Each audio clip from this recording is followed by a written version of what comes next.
सोमनाथजी माने साहेब, ही आपला प्लॉट जो आहे डाळिंबचा, या डाळिंबच्या प्लॉटची जी काही परिस्थिती ती पहिली आपली खतं वापरायच्या अगोदरची किंवा कृषी वगैरे कृषी ऊर्जा सोडायच्या अगोदरची, मारायच्या अगोदरची, तर तुम्हाला काय वाटते की हे आपण वापरलेलं आहे ह्याचं फुलकळीचा रिझल्ट कसा आलाय काय? फुलकळीचा रिझल्ट म्हणजे कसा आहे, आता पहिली कळी तर सगळी गळून पडली हा, पहिली गळी होती सगळी ड्रॉप झाली, झाडं सगळी लोड आहेत, झाडं लोड आहेत, लाल भडक सगळी लोड आहे ती सगळी मादी कळी आहे. हम्म. त्याच्यामुळं हा रिझल्ट 100% पडला. 100% आला तुम्हाला रिझल्ट? 100% आला, कारण की आधी काहीच कळी नव्हती. बरोबर, बघायला कळी नव्हती कुठं, बघायला कळी नव्हती, म्हणजे निघलेली कळी सगळी ड्रॉप झाली तुमची. सगळी तुमच्याकडे चुकून काय झालं, पाणी त्याला कमी पडलं, पाणी वेळेत गेलं नव्हतं किंवा पाणी तुमच्या काही मोटरच्या प्रॉब्लेममुळे बरोबर पडू शकलं नव्हतं बागेला. कमी पडलं. बरोबर.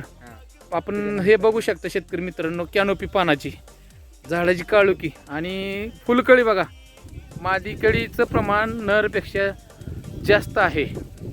नरवा पण लागतो, पण मादी कळी भरपूर प्रमाणात आहे.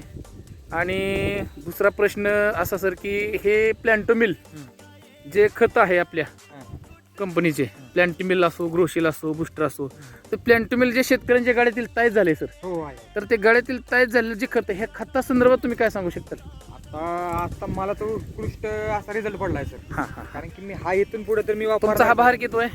हा बाल पहिलाच पहिलाच भार आहे. आणि पहिलाच भार तुमच्याकडून तुम्हाला नॉलेज नसल्यामुळे थोडं बागाचं जरा चुकलं सगळं माझ्याकडून. पहिल्या वेळेस थोडंसं काय झालं की बागाला पाणी कमी पडलं, आणि बागाला पाणी कमी पडल्यामुळं प्रॉब्लेम असा झाला की कळी ड्रॉप झाली तुमची, बरोबर ना? मग कळी ड्रॉप झाल्यानंतर आपण हे दुसऱ्यांदा आपण हे सगळं कळीचं बागाला जी कळी काढलेली आहे हे आपण दुसऱ्यांदा काढलेली आहे, बरोबर ना? तर तुम्ही माने साहेब समाधानी आहात का? समाधानी आहात ना तुम्ही? Okay okay okay. बाकीच्या शेतकऱ्यांना मी सांगेन की याला बर बर, 100% रिझल्ट आहे. बाकीच्या शेतकऱ्यांना तुम्ही काय सांगू शकता? हाच सल्ला देईल की अतिशय उत्कृष्ट रिझल्ट आहे. Okay okay okay. 100% रिझल्ट आहे, तुम्ही वापरून बघा. येस येस, तुम्ही रिझल्ट घ्या आणि तिथून पुढे बी चालू करा. बरोबर. पुढे बी कंटिन्यू चालू राहा. आणि आपल्याला आता महिन्यातून 2 वेळा ऊर्जा हे फवारायचं कंटिन्यू कडेपर्यंत. ऊर्जा आपण कंटिन्यू ठेवणार, कारण ऊर्जामध्ये ताकदच तेवढी आहे की जबरदस्त रिझल्ट आहेत एकदम. तुम्ही पाहिलेच आता, अनुभवले तुम्ही. रिझल्ट आहे 100%. चालेल सर, मग 1% बी नाही असा की रिझल्ट नाही. Okay okay.